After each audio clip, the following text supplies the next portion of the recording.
Pagkaingay tayong may kagalakan. Amen? Sapagkat pinagdiriwang natin ang ating pasasalamat at ang pagdating ng kaharian ng ating Panginoon. Amen? Kaya hintayin natin ang kaong panahon at ang Diyos ay magiging hari sa atin at magiging Diyos sa bawat isa. Tuwing ang Panginoon. At sa susunod na bahagi, narito po si Brother Joseph. Purihin ang Panginoon. Kung darating ba ang Diyos bukas, gusto nyo ba? Amen. Wala pa tayo sa isang dako, mga kapatid. Kung dumating man, delikado tayo, mga kapatid. Kaya sana, kasi narinig ko naman doon na bukas pa ang isang dako para sa lahat. Palapakan natin ang Panginoon. Praise God. Kaya pasensya na kayo at ako man din ngayon ay ang pananampalataya ko ay sa isang dako na rin, mga kapatid. Kalooban ng Diyos kung saan man ako dalhin, sapagkat nais ko na ang Diyos ang masunod na sa amin, mga kapatid. Kaya kung hindi man ako makita sa lugar na ito, sigurado nandun ako, mga kapatid. Sigurado yan kasi naglilingkod tayo at nananampalataya tayo sa Diyos, mga kapatid. Kaya kumusta po kayo, mga kapatid? Sana'y malakas tayong lahat at hindi tayo kinungkot ng maraming bagyo. Hindi ko alam kung itong bagyong ito, ipanalangin natin na maging safety ang bawat isa. Magpapasalamat po ako, mga kapatid, sapagkat naniniwala ko ang iglesia ito, ang lugar na ito, Santa Maria Church, ito yung Mother Church. Ito yung pinaka marami at masaganang pagtuturo simula't simula pa. Kaya kung hindi tayo natuto, hindi tayo naturuan sa lugar na ito, nakakaya naman ang Mother Church natin, mga kapatid. Dapat tayo ang nangunguna sa mga kaunawaan, karunungan ng salita ng Diyos, mga kapatid. Sa Psalms chapter 11 ito, hindi ko po nagtataka ako dahil binuksan ko yung cellphone ko kasi kagabi nag-surf ako sa internet na pindot-pindot ko nung pag-ising ko, tingnan ko yung cellphone ko, bakit ito yung lumabas sa cellphone ko, gagawa ako ng konbusana ng hindi ko naman inaasahan na itong lumabas, mga kapatid. Hindi ko alam, basahin na lang natin Psalms chapter 11 verse 1 hanggang sa mga susunod. Sorry, Proverbs pala. Balihan ko. Ayun. Diretso lang, bagay yun lang. Ang marayang timbangan ay kasuklam-suklam sa Panginoon, ngunit ang ganap na timbangan ay kanyang kaluguran. Marami bang negosyante ang mandaraya, mga kapatid? Sa palengke. Kaya sa palengke mayroong timbangan ng bayan. Kung bibili ka ng 1 kilong karne, subukan mo lang na ipunta doon sa timbangan ng bayan. Kung tama nga yung timbangan na nabilihan mo doon sa timbangan ng bayan. Kasi accurate yung timbangan ng bayan, mga kapatid. Ito, sa salitang ito, timbangan, maraming timbangan, literal, spiritual, mga kapatid. Sa literal, ito yung mga hukom. Diba yung sa logo ng Supreme Court, timbangan. Sa lupa, yung judge na mabayaran din eh. Tama ba? May kilala ba kayong judge na nabayaran na iba yung kanya, yung hatol niya? Mayroon, nakulong nga eh. Mag-con kayo, mag-search kayo, kapatid. Mayroon, sa lupa, talagang hindi natin, kahit na yung mga hukom, madaya pa rin, mga kapatid. Kaya, sana nga ang Diyos na ang titimbang sa lahat. Hindi na yung tao. Ang katwiran ng Diyos, kung titimbangin mo ang kapwa mo, titimbangin ka rin ng Diyos. Kaya, salamat sa Diyos at siya yung tumitimbang sa atin. Sana'y masumpuan tayong hindi kulang, mga kapatid, sapagkat pag kulang tayo, saan tayo ilalagay? kaliwa, di ba? Basta kaliwa ba? Oo. Ganyan mga kapatid. Verse 2, diretso lang. Babasahin lang natin. Pagka dumating ang kapalaluan ay dumarating ang kahiyan. Ngunit nasa mababa ang katarungan. Ang pagtatapat ng matuwid ay patnubay sa kanya. Ngunit ang kasuwailan ng mga taksil ay papatay sa kanya. Verse 4. Ang mga kayamanan ay walang kabuluhan sa kaarawan ng puot. Tingnan niyo mga kapatid, ngunit ang katwiran ay nagliligtas ng kamatayan. Mayaman ba kayo sa katwiran ng Diyos? Palakpakan natin ang Panginoon, mga kapatid. Ito yung importante. Kaya di naman tayo mayaman, kaya wala tayo dyan, mga kapatid. Sino bang mayaman? Wala. Kaya absento tayo dito, mga kapatid. Verse 5. Ang katwiran ng sakdal ay magtuturo ng kanyang lakad, ngunit mabubuwal ang masama dahil sa kanyang sariling kasamaan. Implicit mga brother Gideon. Minsan mas maganda sa English. The righteous of the perfect shall direct his way, but the weak shall fall by his own weakness. Sinong mahina, mga kapatid? Malalakas tayo, palakpakan natin ang Panginoon. Kasi ang mahina, mas lalong hihina ng hihina hanggang sa mawala na. Tama ba, Sister Glo? Yung mga nawala, mahina ba sila? Tama ba? Nadapa, tapos hindi nakabangon, nawala na. Kaya magpalakas tayo mga kapatid. Yung mahina, pahina ng pahina. Biblia ba yan? Biblical ba yan?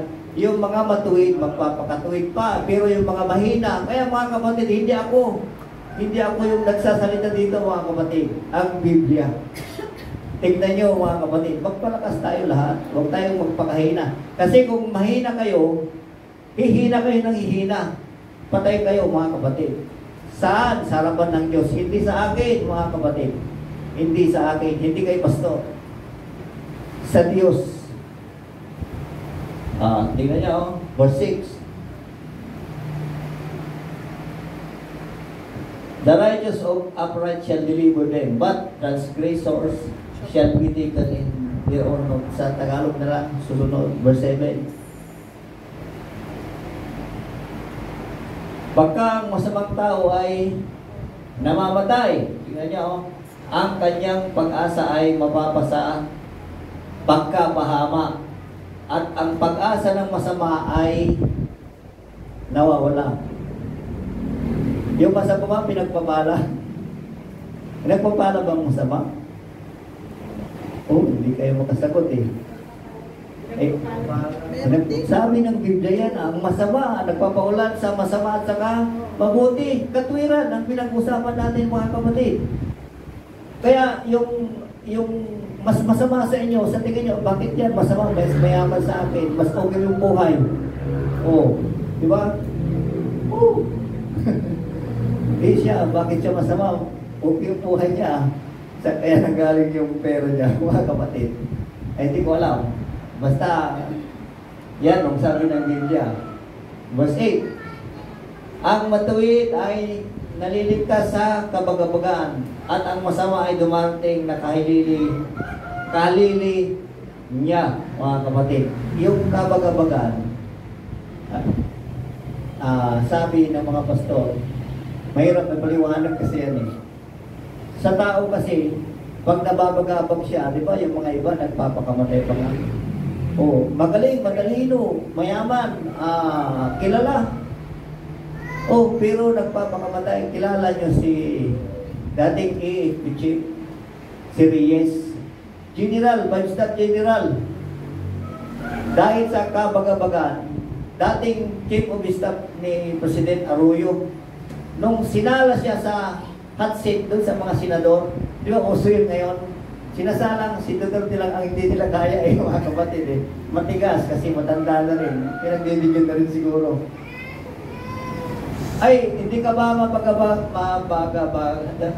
kabagabagan kung nasa hot seat ka? O sino? Si Brother Joel, nasubukan niya. Halos mamatay sa nervyos nung nasa korte siya. Di ba? Hindi biro po mga kapatid. Kung talagang ay nanginginig. Ako nga nung una, nanginginig din ako. Halos hindi ko alam yung gagawin ko. Lalo sa mga senador, ipapaupo ka doon, sinong may gusto, ipapaupo ka doon, lilitisin ka. Ay, mahirap. Alam niyo, nangyari kay AFP Chief na yun si Reyes. Unang salang ay hindi siya makasagot. Talagang ginisa ng mga senado. Pangalawa, sa hearing, nagpakamatay siya. Binaril niya ang ulo niya. Tignan niyo mga kapatid. Mahirap ipaliwanag to kung sa tao. Kaya, kung nababagabag man ang sa inyo, ayan o, may Diyos, mga kapatid. Isipin natin ang Diyos. Mahirap po, stress ang tawag doon. Napaka-stress. Matalino yun. Top-notch yun sa PMA. Pero bakit ganon, mga kapatid? Kaya, delikado rin, mga kapatid. Kaya, maging masaya kayo palagi para hindi kayo magka-problema. Verse 9. Pinatay ng masama ng kanyang bibig ang kanyang kapwa. Ngunit sa kaalaman ay maliligtas ang matuwid. Verse 10. Pagkat pagbuti ang mga matuwid, pagka napapabuti ang mga matuwid, ang bayan ay nagagala. At pagka ang masama ay namamatay, may hiyawan. Parang tuwag-tuwa pa yung mga tao pag masama. Si Cristo man din, ganun din ang nangyari sa kanya. Tignan nyo, tuwag-tuwa yung mga tao nung pinako si Cristo. Tuwag-tuwa sila. Ayan. Verse 11. Nagbubunyi ang bayan sa pamagitan ng pagpapala ng matuwid. Ngunit, napamahamak sa pamagitan ng bibig ng masama. Verse 12. Siyang umahamak sa kanyang kapwa ay walang karunungan. Ngunit ang taong nangunguna na uunawa ay tumahimik. Ito yun sa verse 1, mga kapatid. Ayan o.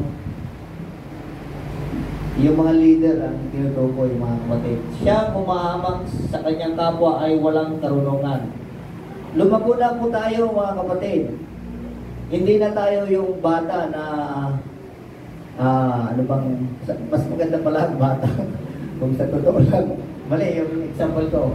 Umahamak ng kanyang kapwa ay walang karunungan. Ibig sabihin, hindi siya equipped ng salita ng Diyos. Kung hahamakin mo yung isang tao sa kanyang kahinaan, sa kanyang ginagawa, hindi pa tayo equipped ng salita ng Diyos. Wala tayong karunungan, wala tayong kaunawaan sa salita ng Diyos.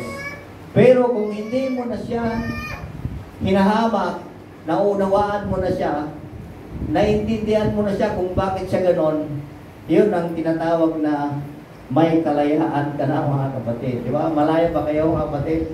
Malaya na maglingkod. Ngunit ang taong nang uunawa ay tumatahimik. Hindi porkit nakaupo ka lang, wala kang sinasabi, tahimik ka na. Hindi po ganon, mga kapatid. Ang ibig sabihin ng Biblia, yung iniisip mo, kasalanan mo ba yun? Nag-iisip ka ng masama, kahit natahimik ka, kasalanan ba? Kasalanan po yun, mga kapatid. Ibig sabihin, inuunawa yung mga bagay-bagay na mga gawa ng tao, mga kapatid. Kaya, sabi nga, kung umahatol ka, hatulan ka rin. Kaya, ipabayan natin ang hatol sa Diyos. Ganun na lang, mga kapatid. Praise God. Kaya, verse 13, siyang yumaong mapaghatid dumapit ay mahayag ng lihim. Ngunit ang may diwang tapat ay nagtatakip ng mga bagay. Favorite na natin ito na mga verse 14. Kung saan walang pantas na pamamahala, ang bayan ay nababagsak. Ngunit sa karamihan mga tagapayo ay may kagalingan. Yung isang leader, may mga council yan. Yung presidente, may mga council din yan. Kung mali sila, may mga council na nagsasabi sa kanila, Sir, parang mali yata. Pero tandaan natin na kung ang paglalagis ng Diyos sa leader o sa namumuno ay nandoon, kahit hindi kailangan ng mga council, mga kapatid. Malaya siyang gagawa ng ayon sa kalooban ng Diyos. Verse 15. siyang nananagot sa di kilala ay mapapaniwala, ngunit siyang nagtatanim ng panagot ay tiwasay. 16. Ang mapagbiyayang babae ay nag-iipok ng karangalan. Palakpak mga babae, walang babae, puro kayo. Palakpak kayo. At ang maralas na lalaki ay hindi, parang sa English ka, sa English, mas maganda eh. A gracious woman retained honor, and strong men retained riches. Yung mga babae daw na nagtatago, keep. Synonyms ng retain, steady, keep, continuously doing. Mapagbiyaya, sabi doon sa Tagalog, ay, ibalik mo sa Tagalog, nag-iimpok ng karangalan. Kaya mapalad yung mga nakitaan natin ng mga babae na mapagbiyaya. Steady yung kanilang paglilingkod, kamo na lang, nag-iimpok. Siguro, gagantihan ng Diyos. Yung dito sa last verse, maras na lalaki, parang maliit sa English eh. Tingnan mo sa English. And strong men retain riches. Ang malakas ay matibay. Ayan. Pero sa Tagalog, parang iba yung ibig sabihin, di ba? Napansin nyo? Okay, verse 17. The merciful man doeth good his own soul, but he that is cruel trouble his own flesh. Sa mga lalaki, palakpak yung mga lalaki.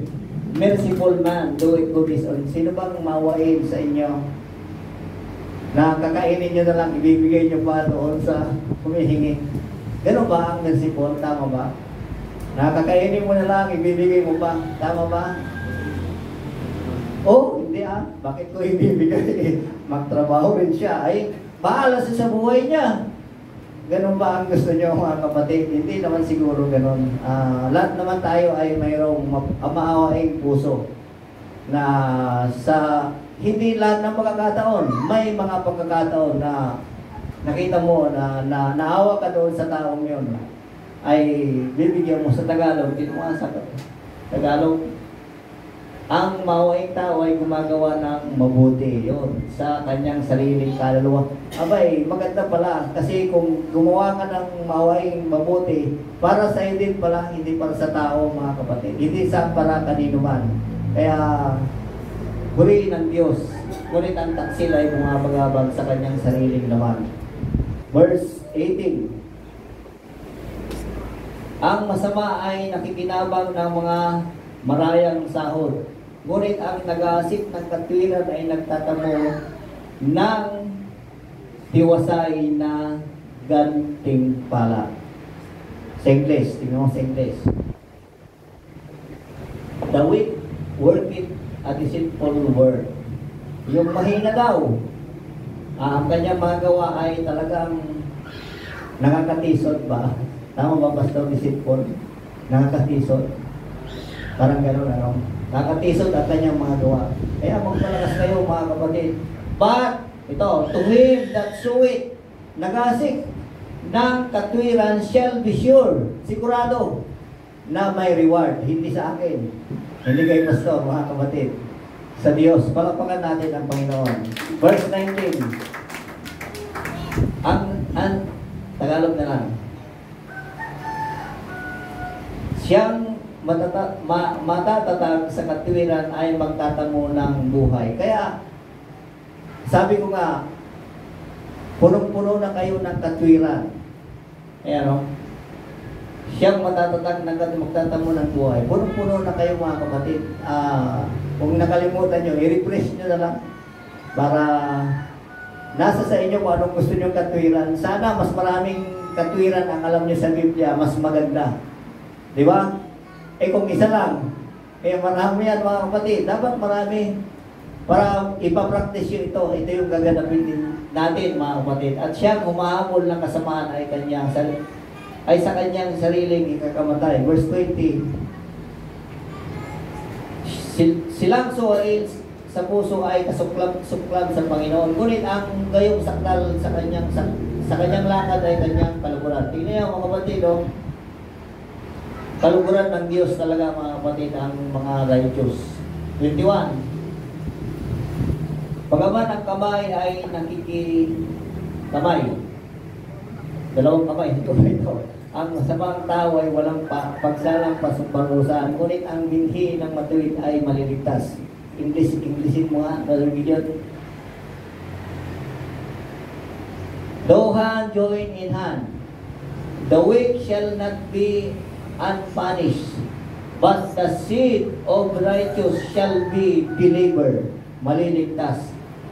Binhi ang pinag-usapan mga kapatid. Yung isang dako, sino kaya ang manatili ng kanyang binhi? Gusto niyo bang manatili ang binhi ninyo?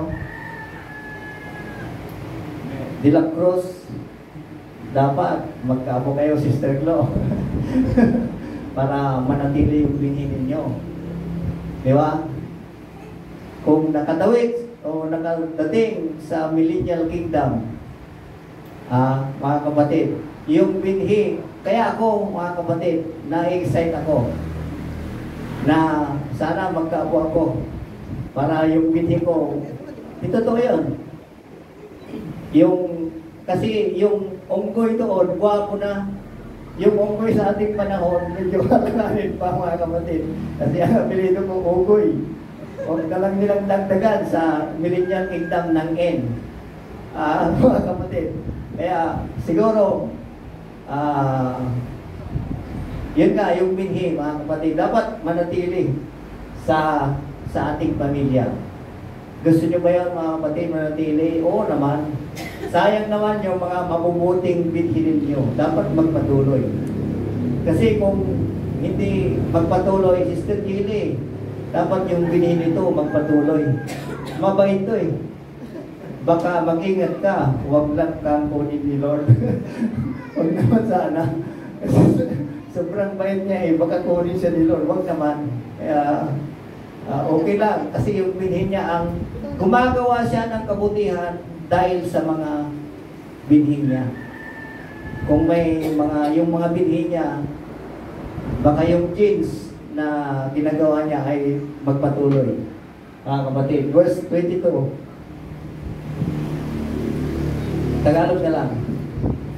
Pag ito, kung paano ang iyas na ginto ay na sanguso ng baboy, gayon ng magandang babae na walang bait. Kaya natin yan. 23.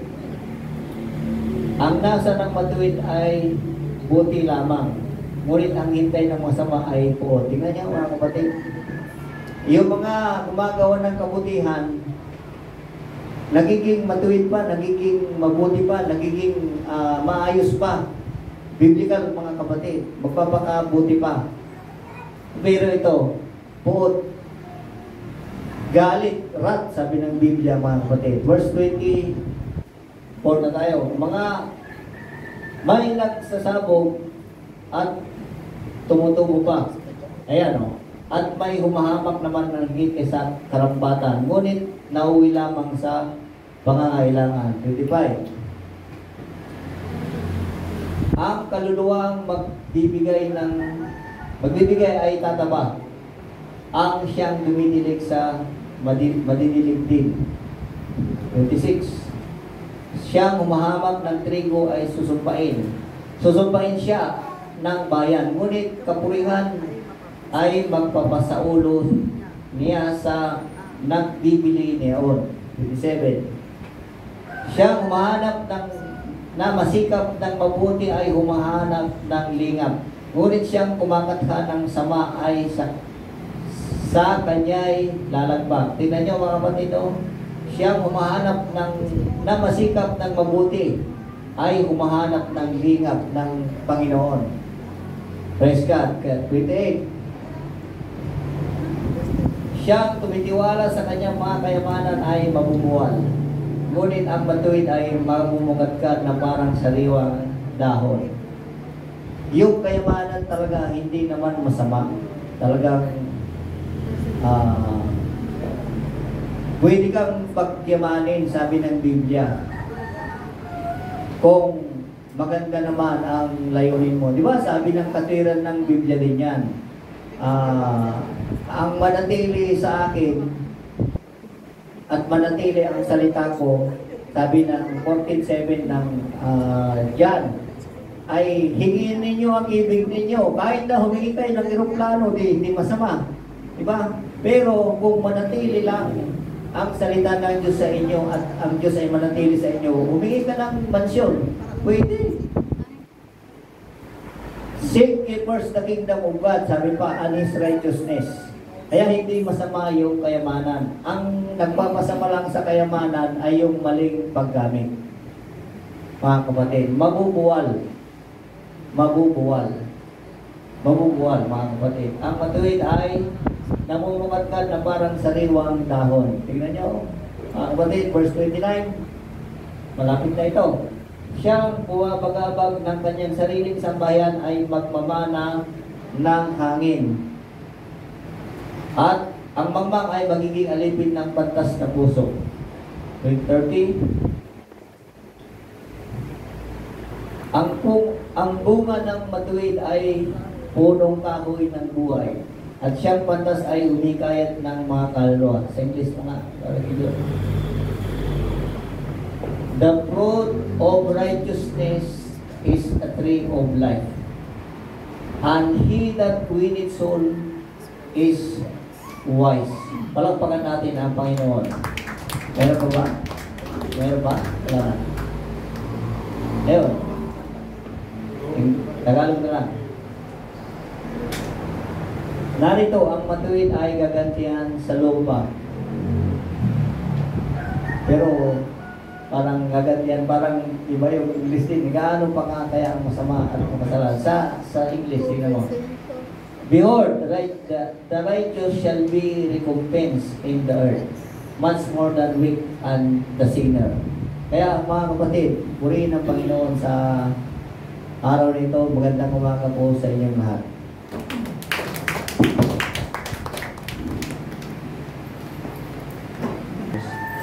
Proverbs, kawikaan.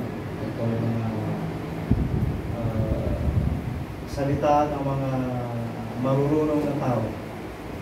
Amen. Kumbaga, they have learned at binabahagi nila ang mga katagang ito. Meron din tayo ito, mga salawikain. Amen. Salawikain. Na binuong mga salita upang maging karunungan sa iba. Amen. Matuto ang ibang mga tao na makarinig ng mga bagay nito. Kaya, itong kawikaan ay isinulat ni Haring Solomon. Alam naman natin na siya ang, at this time, siya ang pinakamatalinong hari. Amen. Na naitala sa lugar ng kasulatan. Kaya nga, hilangaan siya ng maraming mga bansa. Kaya, babae na lumapit sa kanya. Ilang libo na sa 700 asawa. Siya lang 300 concubines. Ganon ka makapangyarihan ng isang tao pag nagtatagal ka ng dulo. Amen? Ng kamulungan. At lalong-lalo na ng mga kalulungan na ito ay nagiging napakinabangan sa maraming. Ito ay napakahalaga para sa lahat. Amen? Kahit wala kang tsura, gumagawa ko ka. Pag nagdaling mo ka. Diba? Pero, kidding aside, punong-puno ng karunungan ng kawikaan, salawikain, na pinahagi ni Haring Solomon at hanggang ngayon, yung mga sinalita niya, maging ang sanlibutan ay pinangahawakan hanggang ngayon. Marami siyang mga kawikaan na ang sanlibutan ay patuloy na isinasalin sa kanilang mga anak. Sapagkat napakahalaga at napakaganda naman ang karunungan na kanyang ginahayag. Amen.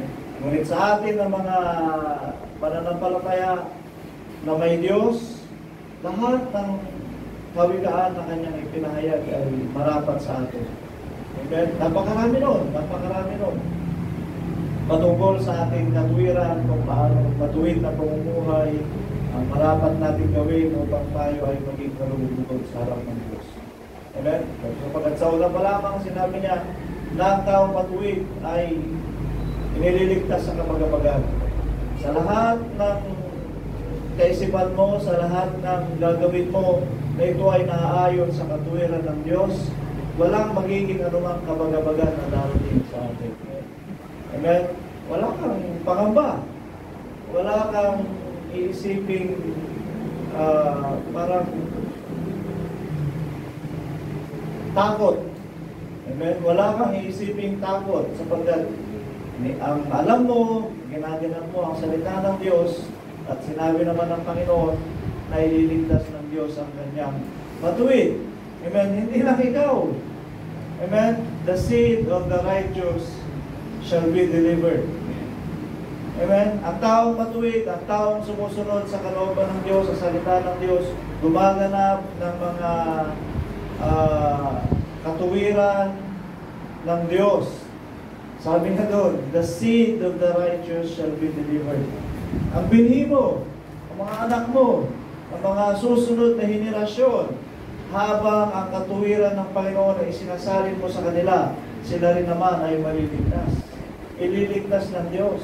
So ano ang pangamba natin? Amen? Ano ang pangamba natin sa mga bagay, sa mga panahon na darating, sa mga kapanganiban, sapagkat mayroong salita ang Panginoon na kung ikaw ay matuwid, ang binhi ng matuwid sa inyong sambahayan ay nananahan ang katuwiran ng Diyos. You will all be delivered. Lahat kayo ay ililigtas ng Diyos. Lahat tayo ay ililigtas ng Panginoon. Amen? Kahit dumaan sa atin itong bagyong si Pipito, signal ng girlfriend na yata tayo. Amen?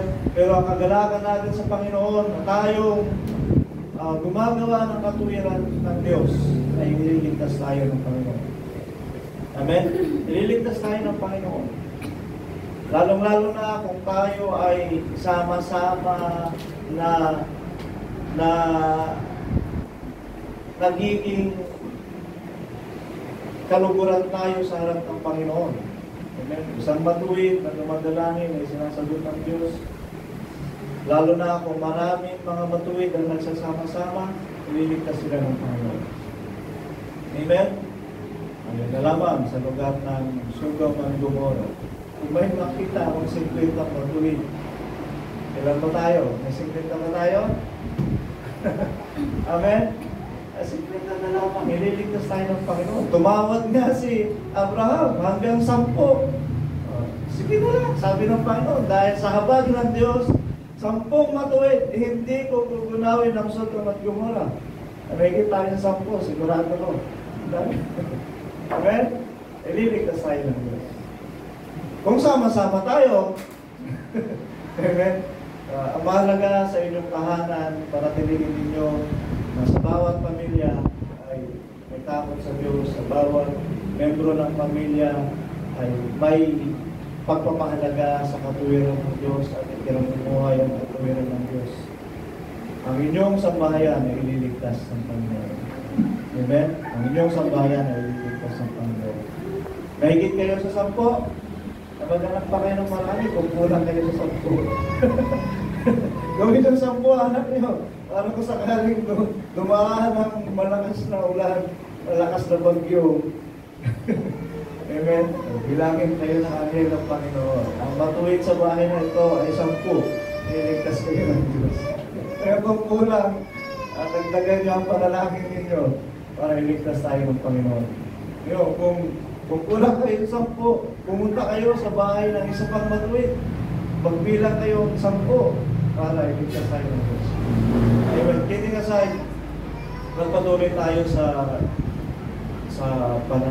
pagkakatiwala natin sa ating Panginoon na ating laging ipamuhay ang matuwid na salita ng Diyos. Amen? Kung ano ang matuwid, siya natin gawin, siya natin ipamuhay.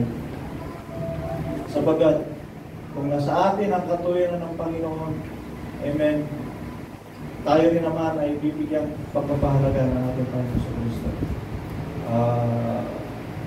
Nililigtas ng Diyos ang matuwid sapagkat lalo na tayo ngayon sa panahon natin ngayon, tayo sa bagong tipan na ito na tumanggap ng Ebanghelyo ng Panginoon sapagkat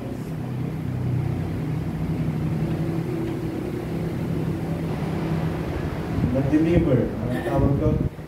Sumalin, tumaloy sa atin. Amen. Dumaloy sa atin ang banal na Biblia. Naituro ko na sa inyo dati noon dito na ang banal na binhi ay tinaglay ng Israel. Take note, iba yung ang ating Panginoon Kristo ay naging banal na bagay. Amen. Banal na bagay. Pero sa mga Israelitas, ang itinanim sa kanila ng Diyos ay banal na binhi.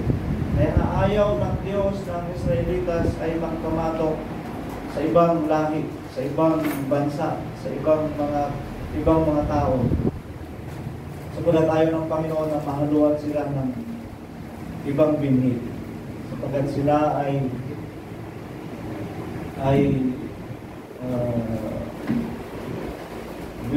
binindisyonan ng Diyos na maging banal na binhi.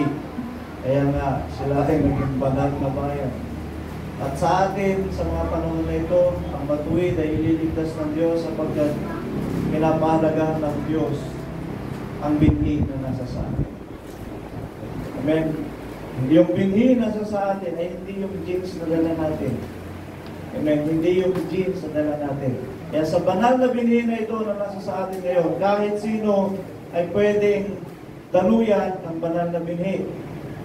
Amen? Hindi lang ng binhi ni Abraham, hindi lang ng pamilyang Sinen, hindi lang ng pamilyang Takanay, hindi lang ng pamilyang Aguilar. Kahit sino ay pwedeng daluyan ngayon sa bagong tipan na ito ng banal na binhi.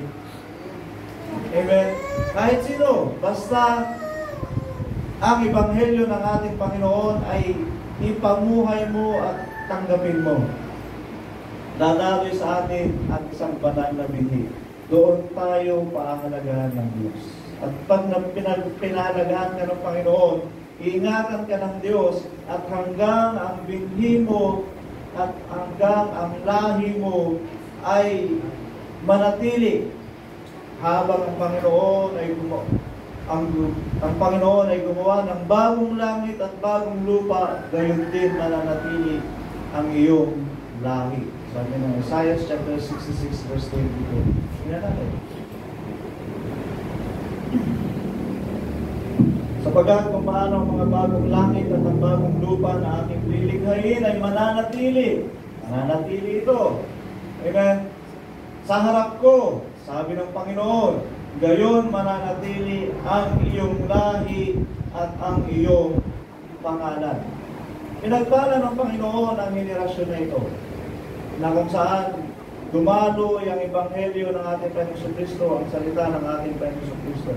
At ang sino man tumanggap, amen, ang sino man mabautismuhan, ay dadaluyan ng binhi ni Abraham. Amen? Nakasunod yan, Galatians chapter 3, verse 29. Tingnan natin. Galatians 3:29. Pag-memorize gusto para alam nito mga to.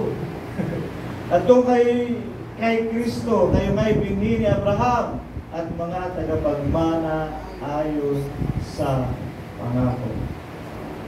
Amen? Binhi ni Abraham at ang itinanim ng Diyos ang binhi kay Abraham na siyang banal na binhi. Amen. Kaya ayaw nga ng Diyos na pagkalain sila, mahaluan sila ng ibang lahi sapagkat pinapahalagaan sila, pinipreserve sila ng Diyos. Amen. At ngayon, sa atin ngayon, we have the calling. Amen. Mayroon tayong calling. Ang sino mang binautismuhan kay Kristo ay binhi si Kristo. At kung kayo'y kay Kristo, kayo nga'y binhi ni Abraham. Nadaluyan tayo ngayon ng binhi ni Abraham na pinapalagahan ng Diyos ililigtas ng Diyos. Ngayon, pagliligtas ng Diyos na ito patungkol sa atin, patungkol sa ebanghelyo ng pagtakas at ebanghelyo ng sandako, ito na yun.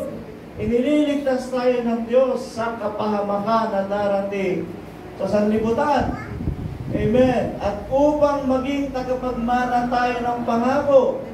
Ano ang pangako kay Abraham?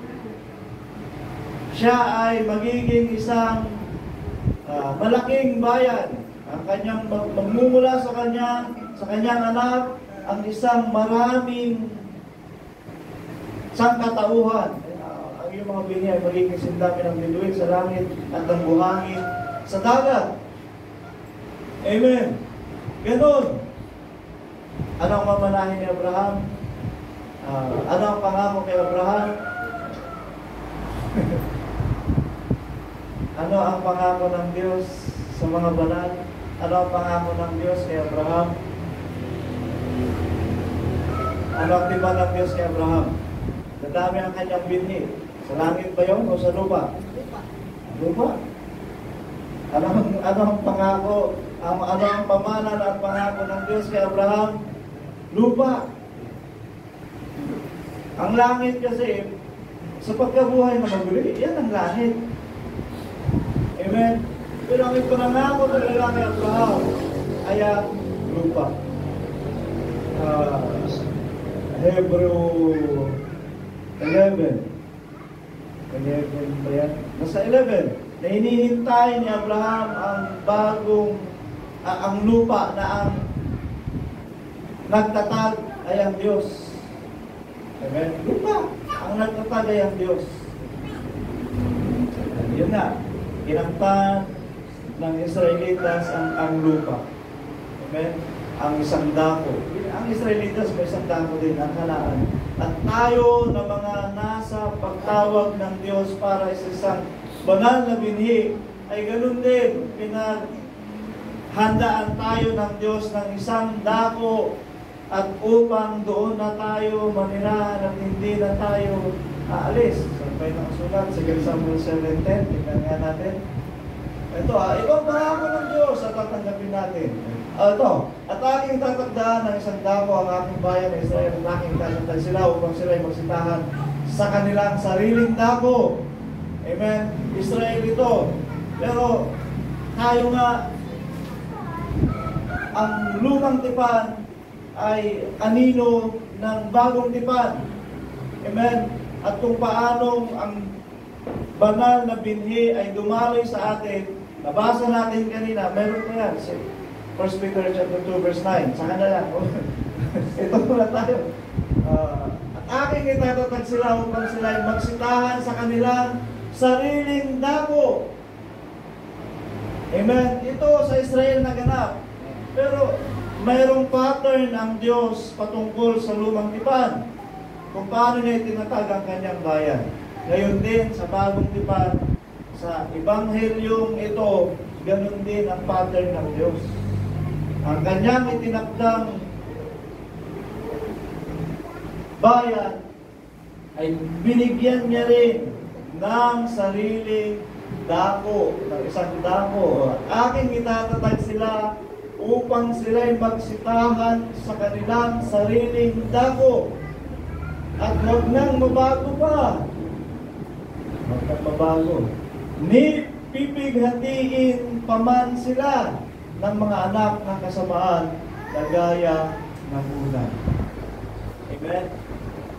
Mayroon pa isang verse, nakalimutan ko lang, na doon sa lugar na yun, ay hindi na tayo alis. Hindi na alis kasi doon nga magsisitahan. Revelation 12:14. Hindi ako nagkakamali. Revelation 12:14.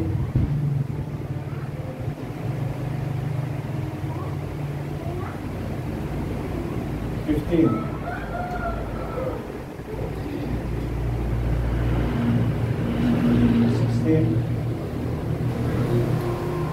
Hindi. 14. Ay, 14 yung kanina, no? 30.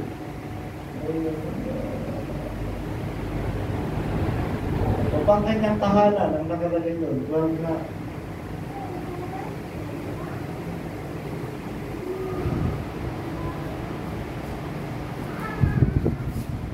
Ayan, 11. Upang kanilang tahanan, sabi doon eh. Ayan. 6.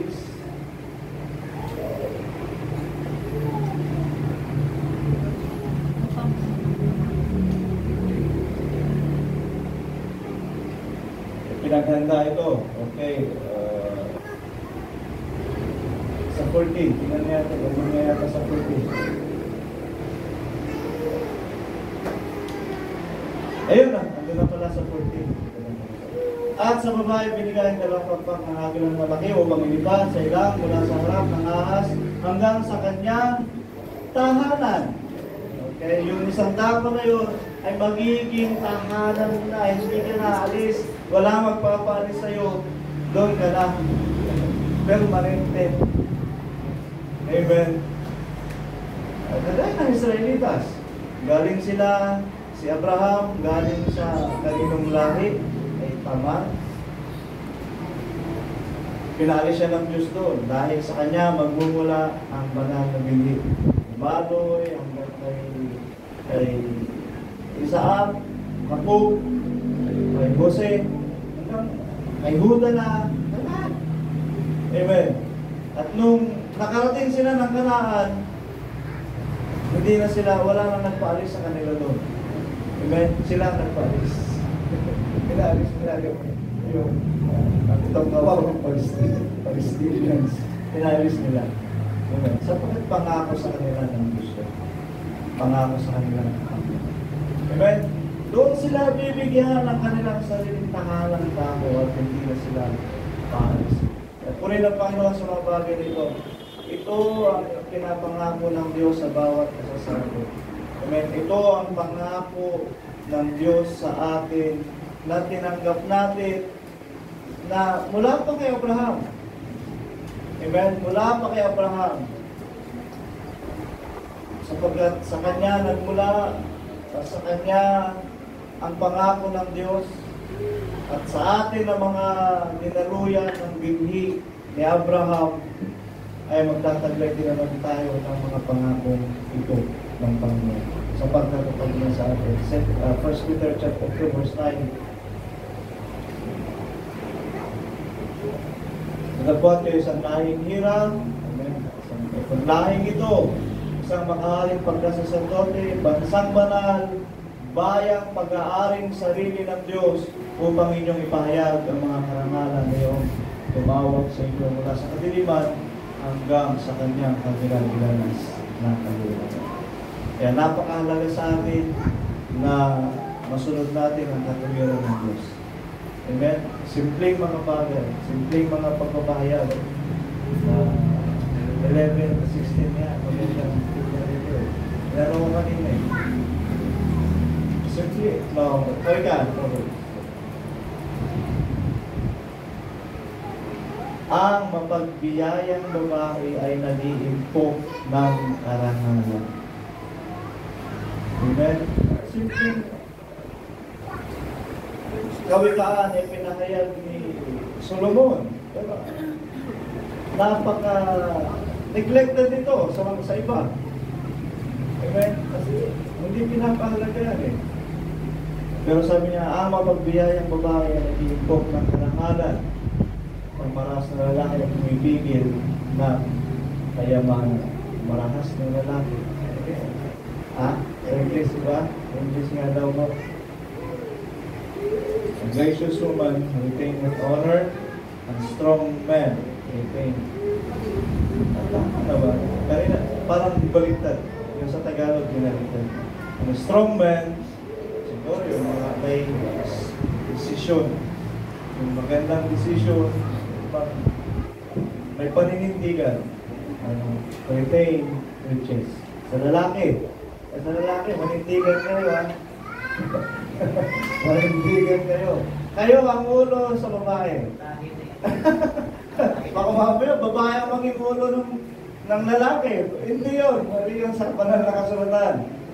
Ang payo sa babae, be gracious. Ikaw bigla na mo nagsasalita. maganda pala, no? Maganda ito, mahukain, pasabot kayo sa inyo mga asawa. Hindi. Ito ang katwiran ng Diyos. At ito ang dapat mangyari. Ito ang dapat masunod. Amen. Kung ang isang pamilya ayaw manindigan ng asawa mo sa pananampalataya, huwag mong pangunahan ng asawa mo. Pangalan mo lang. Ano? Huwag naman araw at gabi, baka maimita ka. Paalalahanan. Paalalahanan nyo, kung hindi siya nanindigan sa pananampalataya, yung gracious na babae na kanyang asawa ay pagsabihan ng maayos. Para hindi siya. Amen. Ito ang Biblia. Napakagandang pag-aralan at napakagandang ipamuhay. Amen. Upang tayo ay mabuhay sa katwiran ng Diyos. Payapa, panatag at katuwaan na kailangan sa Panginoon. Tayo po'y magsabihin natin. Salamat sa Diyos. Buti natin.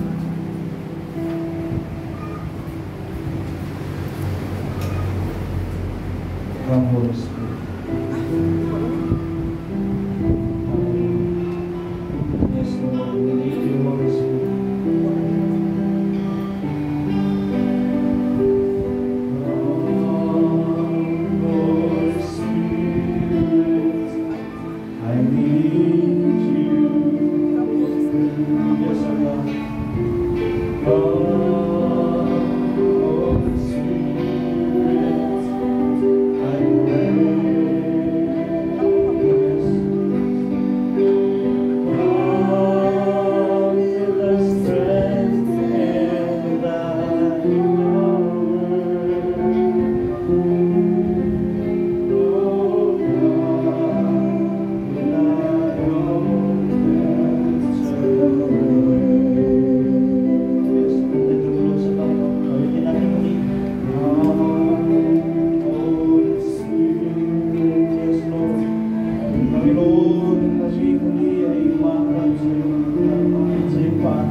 Nagpapakababa kami, O Lord, sa iyong harapan.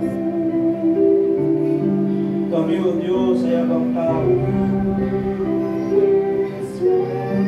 Nasa pamagitan ng iyong katwiran at ng iyong mga salita ay nagkaroon ng halaga. At kami, Panginoon,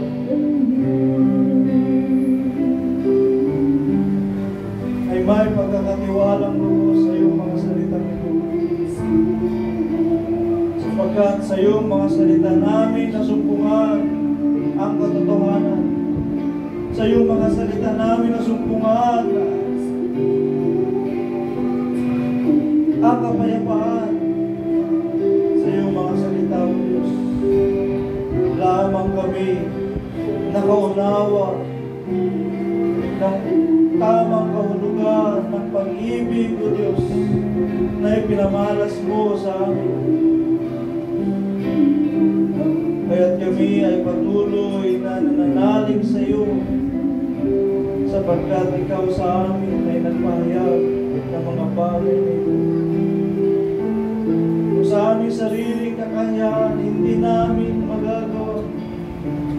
Ipamuhay. Sapagkat sabi, mula nung una pa, ang puso ng tao ay masama mula sa kanyang pagkabata. Ngunit salamat sa iyo, Diyos, habang kami ay nag-umahantog sa tamang kaisipan, ay tinutuwid mo ang aming mga puso. Itinutuwid mo ang aming mga pagbukas, kung paano kami mag-isip, kung paano kami kumilos, upang kami ay maging karapat-dapat sa iyong pagtawag at sa iyong pagkilos, upang manatili kaming matuwid sa iyong harapan, kami, Panginoon, ay pinipreserve mo hanggang sa maganap ang iyong salita sa bawat isa sa amin. Ang salita mo, Diyos, ay ilawan sa aming mga paa, liwanag sa aming landas. Siya ang nagtutuwid sa amin, sa aming mga maling pangunawa at kaisipan. Siya ang nagbibigay sa amin ng tamang karunungan at tungkol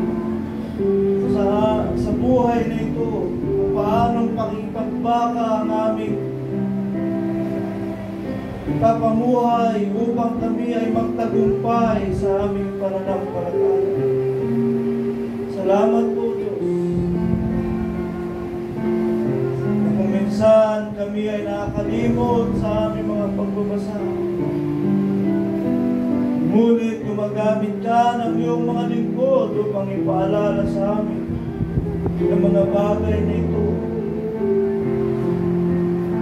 Kaya pinapahalagaan din namin ang mga pagkakatipon at tulad nito upang kami magpaalalahanan sa isa't isa.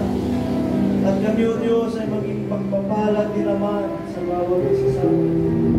Kaya, O Diyos, ang iyong magandang loob na nanahan na patuloy sa bawat isa ay nagiging katibayan ng aming pananampalataya, sapagkat nakikita namin ang katunayan ng iyong mga pangako at kung paanong pinangyayari mo sa amin ang iyong mga salita. Kaya salamat po, Diyos. Patuloy mo kami pagkalooban, Panginoon, ng mayamang karunungan mula sa banal ng sulatan upang tamuhin namin, O Diyos, ang isang buhay na pinagpala na siya mong nais sa bawat isa sa amin.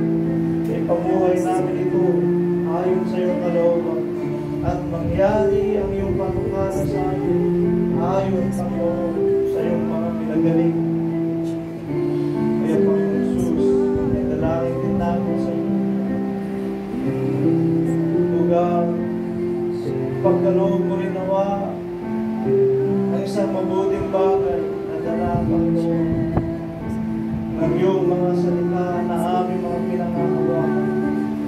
We comprehend that thy word so that we may have the compensation of your grace.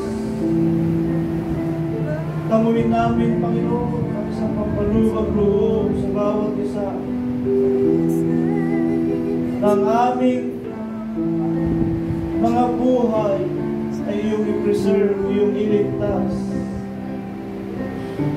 Tamuin namin ang pampalubag-loob na sa mga panahon na ito ng aming pakikipagbaka sa pananampalataya o sa buhay na ito o sa anumang pagsubok na dumarating ay mapagtagumpayin mo kami, Panginoon, sapagkat ang alam namin na iyong salita, O Diyos, ang siya namin natagumpayan, siya namin pangyayari.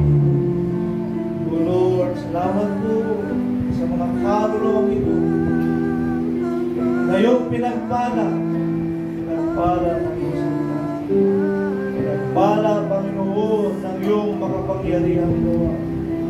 Pinagpala ng iyong ebanghelyo. At ngayon, O Diyos, nagkakatipon kami, higit pa sa 10, higit pa sa 20, higit pa sa 30. At alam ko na i-spare mo kami sa unang kapalamakan at narating sa amin. Sapagat siyasat mo kami, O Diyos, ang aming paglilingkod sa iyo. At nakita mo rin naman ang mga katuwiran na aming taglay upang kami ay manahan sa iyong mga salita at sa aming pananampalataya sa iyo. Kaya Panginoong Jesus, nandalangin ko sa iyo. Ang bagyong ito na darating sa amin, O Diyos, dadaan sa aming lugar. O Lord, na hindi namin mapipigilan. Ngunit, O Diyos, magpadala ka ng iyong anghel upang mag-ingat ng iyong mga lingkod at maging patotoo sa kanila, O Diyos, na ikaw ang aming tagapagligtas. na ikaw ang sa amin ay nagpapatuloy. Dalangin din namin ang kanilang mga kinakapilis sa O God, ikaw rin naman o Diyos, magdala ng proteksyon sa kanila, sa kanilang bahay, sa kanilang mga ari-arian, sa kanilang mga sakyan, sa kanilang mga pananim. Ikaw, Panginoon, ang aming Diyos, at siya ang magliligtas sa bawat isa sa amin. Purihin ka, luwalhati ka, Panginoon, sa biyayang ito na patuloy namin pinapagay mula sa iyo. Sa pangalan ng